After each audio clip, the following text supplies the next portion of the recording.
Welcome to Systems Alliance. My name is Jexy, and in this video, we're going to go over the news that broke a while ago, but I wanted to take some time to go over it about George Lucas's disappointment with the current state of the Star Wars franchise. And this comes straight from the CEO of Disney, Bob Iger.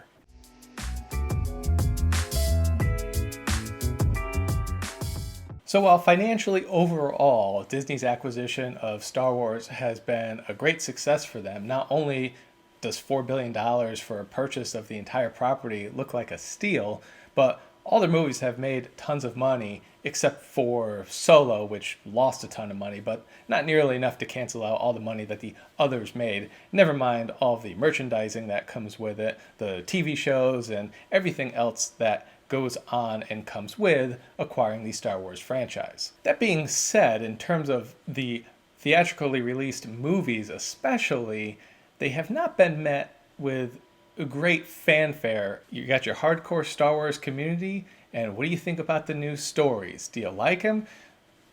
And especially with the last two, the answer just seems to be no. People do not like the direction.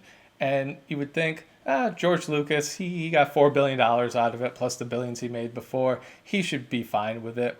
But he's not. And he was actually very disappointed with the whole direction of everything. So back in 2012, when Bob Iger and Disney were purchasing Star Wars, what they also purchased was the rights to 3 films that Lucas had plans for, written, hey, use these as your next 3 films for Star Wars. And apparently Bob Iger says they felt almost compelled to buy them. Like, hey, if you're purchasing Star Wars, you got to buy these 3 movies. Like, that's the deal. That's what comes with it. Part of the contractual agreement, however, was that Disney was not obligated to use any of those scripts or go forward with any of those ideas. Now, why would they? If it's not part of the deal and you own it, you don't have to do anything that the former owner said.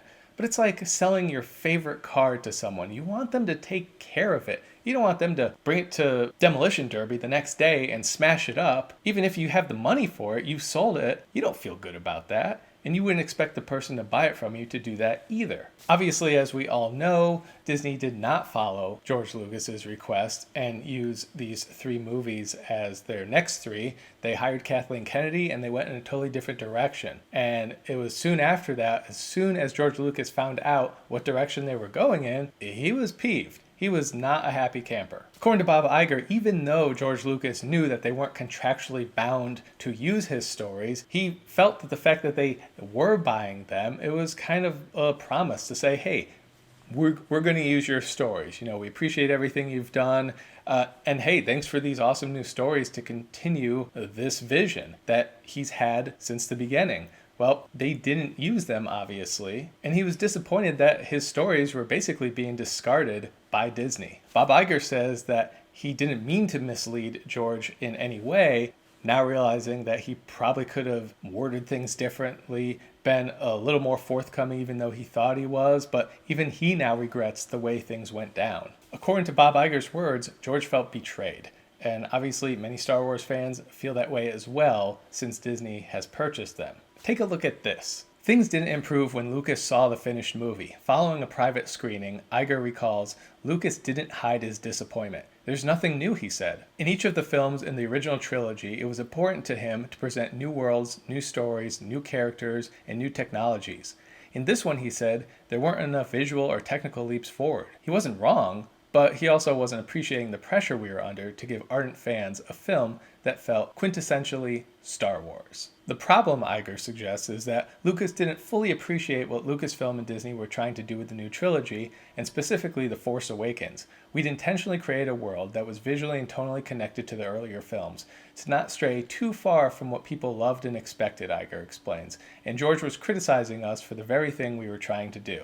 And while that first film may have been enjoyable the first time you see it, it's been a long time since you got a Star Wars movie, great, this is awesome, hey, this is hitting all those tones, but then you realize there is nothing new. And even with the prequels, despite the dialogue being terrible, there was tons of new stuff with the prequels. And when you take the extended universe that George had allowed to go on, There was so much going on, so many new technologies, new ideas, new worlds, new everything, new species. And while I get Disney was trying to play it safe, they still haven't given us anything new. And I think that's the problem, is that you can play it safe for one movie, but what are you going to do the next movie? Apparently not much. And so while obviously Iger doesn't want to trash Disney's own property and what they've done with it, in promoting the release of his book, he actually did accept the fact that maybe releasing a Star Wars movie every single year may have actually hurt the property. Something that big Star Wars fans have been saying for a very long time. I just think we might have put a little bit too much in the marketplace too fast, he said to the New York Times.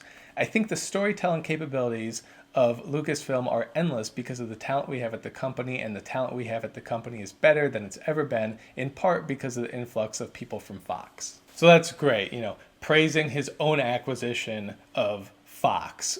What do you expect the CEO to do? That being said, it hasn't gone smoothly. George's criticisms of everything almost mirror the criticisms of Star Wars fans of the current state of the Star Wars franchise. And when asked to comment about what Bob Iger had said in his book regarding this, George Lucas, of course, had no comment, which is unsurprising because he already said it. He already said it to Bob Iger. Bob Iger already said it in the book. What's he to comment on? Yeah, I still don't like the direction of the Star Wars franchise. Okay. I mean, at this point, he's probably just really upset. If he was mirroring Star Wars fans before, it can't be great now. I'd like to hear your take on it. What are your thoughts about not only the state of Star Wars, but how even George Lucas felt about the whole Disney plan with Star Wars, with Kathleen Kennedy and doing all the things that they were doing, none of which was new, and then trying to shove out as many Star Wars properties at once, flooding the market, and then all of a sudden Star Wars isn't special anymore. Let me know your thoughts down in the comment section below. Be sure to like, subscribe, share, hit me up on Twitter, and we'll catch you next time.